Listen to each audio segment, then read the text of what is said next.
សួស្តីបងប្អូនអ្នកគ្នាថ្ងៃនេះថ្ងៃទឹកខ្ញុំឆ្លៀតពេលទៅនេ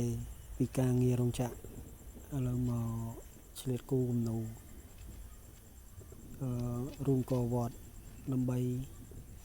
យកទៅបោះឲ្យម៉ួយនៅផ្សារទូលទំពូងហ្នឹងហើយបងប្អូនម៉ួយគាត់កំងរូបហើយជា10ស្លឹក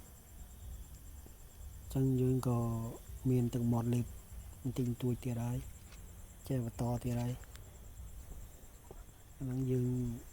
ខ្ជិលទៅនេបើទៅនេទៅឲ្យប្រយោជន៍ដែរបងប្អូនអើយពេលថ្ងៃ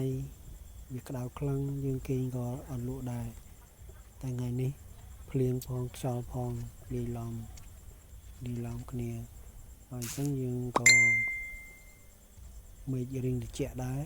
អញ្ចឹងក៏ឆ្លៀតគូគំនូបាន2ផ្ទាំងដែរថ្ងៃនេះហើយដៃឈឺផងអីផងហ្នឹងហើយបងប្អូនដល់ពេលយើងចេះឆ្លៀតទៅយើងបានគាត់បានលុយផ្គត់ផ្គង់ខ្លួនឯងខ្លះដែរអញ្ចឹងណាបងប្អូនវីដេអូខ្ញុំមានប៉ុណ្ណឹងទេណាបងប្អូនអរគុណច្រើន